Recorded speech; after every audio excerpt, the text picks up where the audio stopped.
using mathematics and logic and sense data, reports back from our senses about what we observe.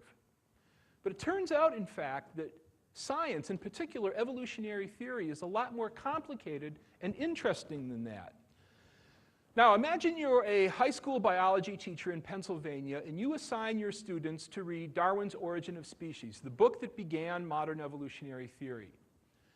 So one of them comes back one day and comes into your office, and this young woman says, you know, I read all the way to the end of the book. That page 488 is nearly at the end of the book. She said, I found Darwin saying the following.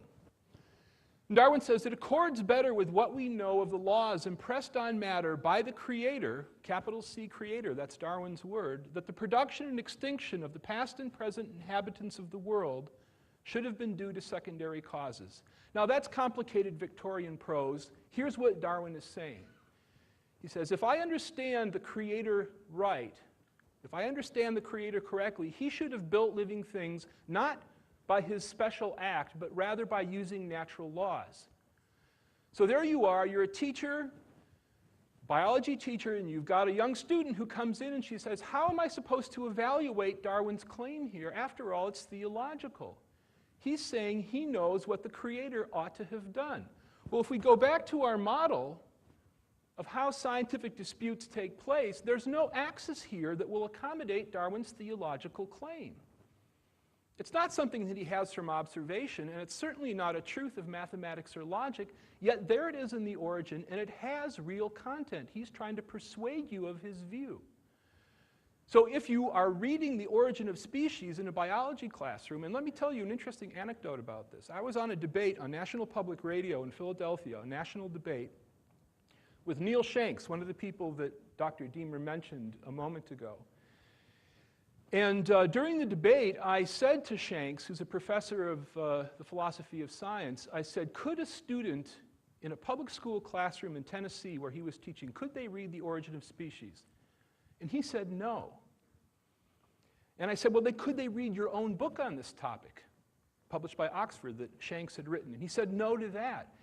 And after I asked him about another book, the host, Margot Adler of National Public Radio, she spun in her chair to face him, and she said, what are you saying? She has an 8th grader in the public schools in New York, and she said, I want my kids to be able to read The Origin. Well, it turns out the reason that Shanks doesn't want them to read The Origin is he knows that it has a great deal of theological content, and it doesn't fit with his view of the nature of science. So really, to represent Darwin's claim, we need a third axis, and Holton provides one. I won't read these quotes, but what he says is this axis is orthogonal to the other ones. That is, you can't dissolve it into the other two. There's a third axis there, and he calls it the thematic axis. This is part of the playing field of scientific disputes. Now, what Darwin is saying in that passage that I showed you from The Origin is God should have created, not directly, but by using natural laws. Now, that's a claim that might be true or false, but it is not, properly speaking, something that you get from observation.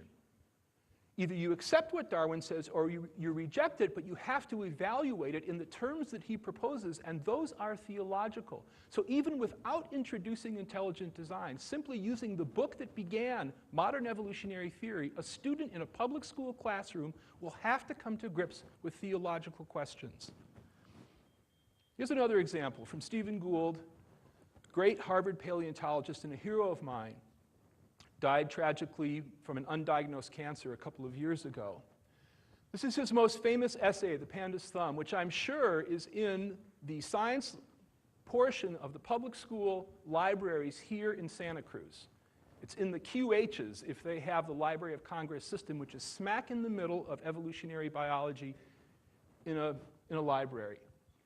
And in this essay, he says, I can tell you how I know that evolution has occurred because there are odd arrangements in the world, what Dr. Deemer called the ugly molecules, if you will, that cannot be reconciled with what a sensible God would have done. These are paths, he said, that a sensible God would never tread, but that evolution makes sense of. Now again, this may be true or false as an argument, but it has an essential theological premise, and you cannot evaluate the argument without going into the theology offered here by Gould. There's the panda, and you can see it's gripping bamboo in its forelimbs. 99% of the diet